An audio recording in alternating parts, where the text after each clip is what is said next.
Welcome back to the Marketing Combat Podcast. I'm your host, Chris Cuberness, and with me as always, the incredibly hatted, glasseted, bearded, platted Jason Donnelly. Hey, what's up, man? How's it going? That's me. That's the perfect introduction right there. Hatted, glassed, bearded. If that's how we do it from here on, I'm good. And platted. I'm super excited.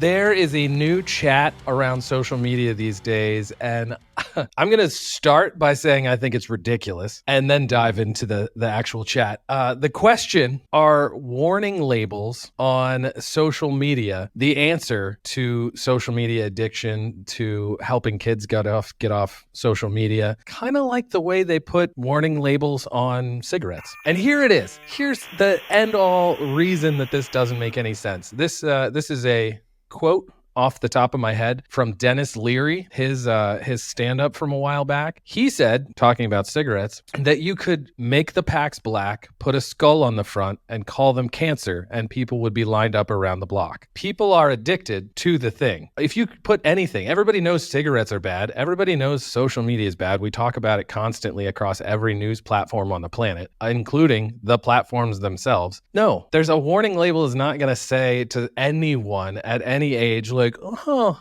I wonder if I should scroll this for hours on end because I'm enjoying myself, or I shouldn't do it because there's a thing at the beginning that says, hey, you might be addicted to social media. So no, I'm going to make this short and sweet. I don't think any warning labels on almost anything work, unless it's like some weird thing that you just have no idea, like you're not educated enough, or just something like a chemical, like don't use this chemical, it'll burn your skin, like because you don't know. But social media, cigarettes, alcohol, any of the warning labels that they're trying to like put on everything, it doesn't make any sense to me. Like, everybody knows that it's not good for you. It's a waste of time. It's a waste of energy. It's a waste of money. And it's going to make the experience garbage. One more side comment.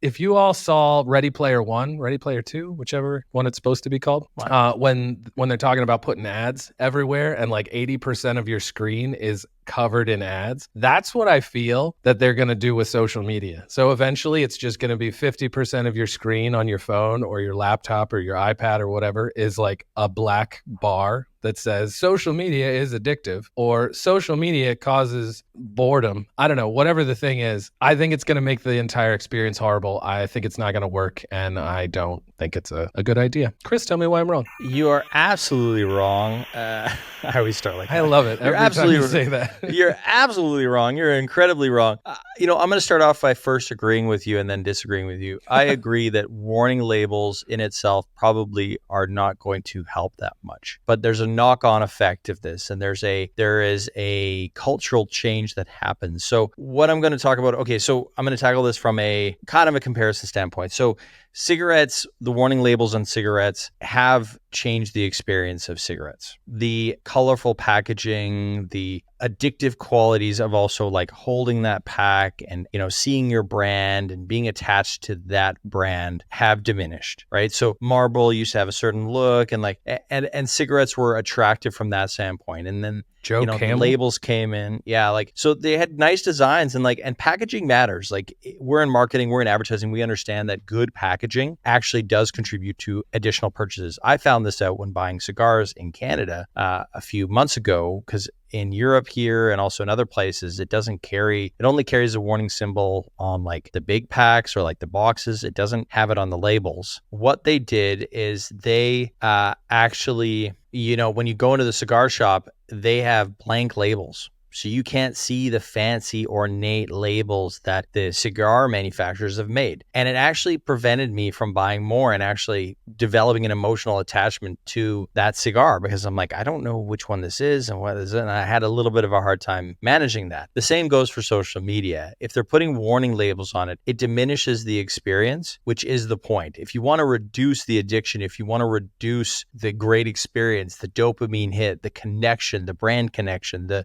emotion emotional connection that you get with that product, with that experience, then that's a good step. Reducing that, putting a big warning label on it. So that's where I think that'll work. The second point is that actually, you're assuming here that most people know that social media is addictive, that most people know social media is bad for you. They do not. Kids do not. A lot of parents do not. As a father myself, a lot of my kids' friends, parents are just very, open. They're letting their kids on Snapchat, on Instagram at very young ages, and they're not seeing the warning signs. You and I know, you and I have been up on the reports. You and I are seeing the effects of it. We're seeing, we're very entrenched in it. And the thing is that a lot of parents, specifically Gen Xers or, even boomers that are having kids kind of late, they don't understand this medium. They don't understand the content that's on there. They themselves are not spending any time on social because they're old school. So they don't see these things like we do. So they don't necessarily understand that. And I think if social media came with a warning label, then they would start to go, oh, what is that? Why is that? Oh,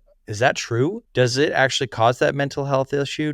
Is there actual bad content on social? Is there actual people trying to lure my kids into sex slave trade here? Is there actual is there bad actors on social that are doing this? Are there ways to bypass the tools? So just the education of the consumer will in itself have a knock-on effect of, okay, maybe this needs to be regulated. Maybe this isn't as good for us as we thought. Maybe I should hold back and let my kids go on social when they're 16, 18, something like that versus 12 or 10 or 11. So I think that absolutely a warning label would help. It would get people to open their eyes a little bit, maybe change the culture a bit, maybe have debates, it will open up a discussion even within certain groups of people that probably never discussed whether or not social media is bad, whether or not Snapchat for an 11-year-old is a good idea. And I would like those conversations because they're not being had. And it's very hard to bridge those conversations or have those conversations with parents that are not as educated as you in it and actually have